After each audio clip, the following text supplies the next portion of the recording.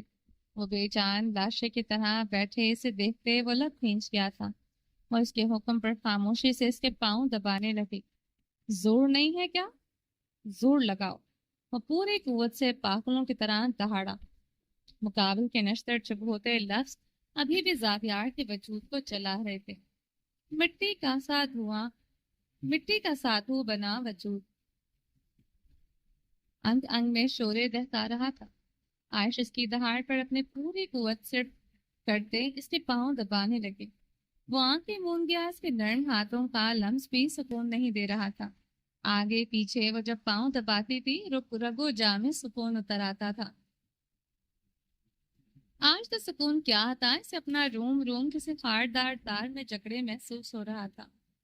وہ آنکھیں کھولتے اس پر اپنی صرف نگاہیں گاڑ گیا تھا۔ وہ اپنی پوری قوت لگائے اس کے پیر دبا رہی تھی، مگر تھکاوٹ سے اس کا انگ انگ جھول رہا تھا۔ اور زور سے وہ پھر سے دہاڑا۔ عائش اپنی مزید قوت صرف کرنے لگی، کھڑی کی سوئیاں تیزی سے آگے بڑھ رہی۔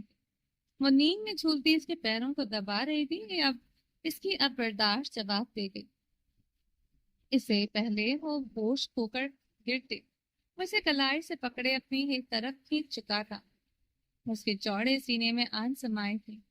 نیند اور تھکاوٹ سے بھری نیلی آنکھوں میں اب صحیح معنوں میں خوف چھایا تھا۔ اذیت ہے میرے نکاح میں ہونا؟ وہ اس کی تھوڑی انگلی سے اٹھائے پوچھ رہا تھا۔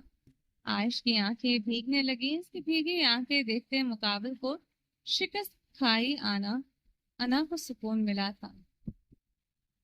اذیت کیا ہوتی ہے یہ میں تمہیں اب بتاؤں گا، وہ سر بحری سے کہتے رخ پلٹ گیا تھا۔ کمبل کے اندر پڑتے اترتے چلے گئے۔ دبی دبی سسکیاں گونجنے لگی۔ وہ بظاہر تو اپنی چوٹ کھائی انا کا بدلہ لے رہا تھا، مگر اس کی جھوٹی شکست اور انا کی آڑ میں وہ خود کا وہ سکون تلاش کر رہا تھا جو پچھلے 13 دنوں سے ختم ہو گیا تھا۔ وہ زخم بھی تیرے لمس کی خواہش میں زندہ ہیں، جو وقت کی راکھ میں صدیوں سے جلتے آ رہے ہیں۔ وہ بکھرے وجود کے ساتھ اس کی پناہوں میں تھی۔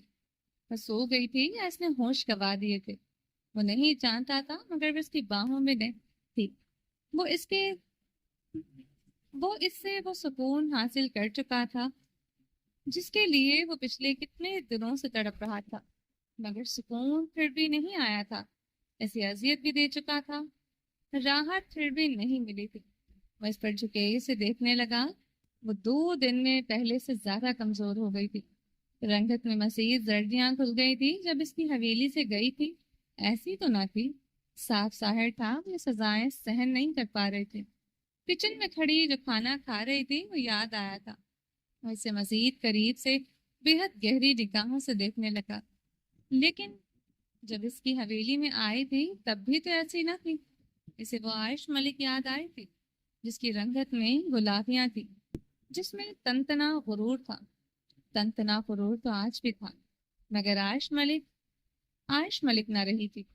وہ رحم نہیں تھا میرے لیے، وہ دردناک اذیت تھی جو دن رات مجھے جلاتی تھی۔ غنی میں ہونا میرے لیے کوئی سزا نہیں، مگر سردار زاویار کے نکاح میں ہونا میرے لیے سزا ہے۔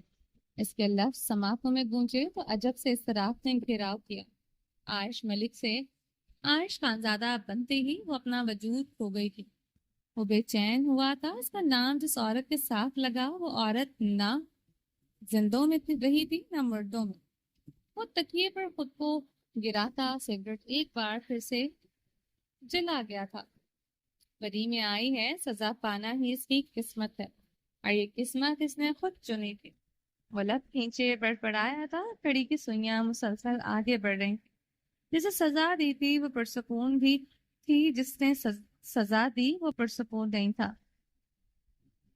وہ سگریٹ ایشٹرے میں مسلتے اس کے مدھم سانسیں بھرتے، بے نیم بے جان وجود کو خود میں سما کیا۔ آنکھیں بند کرتے رگ رگ میں سکون اترا 13 دنوں کی کھولن پر۔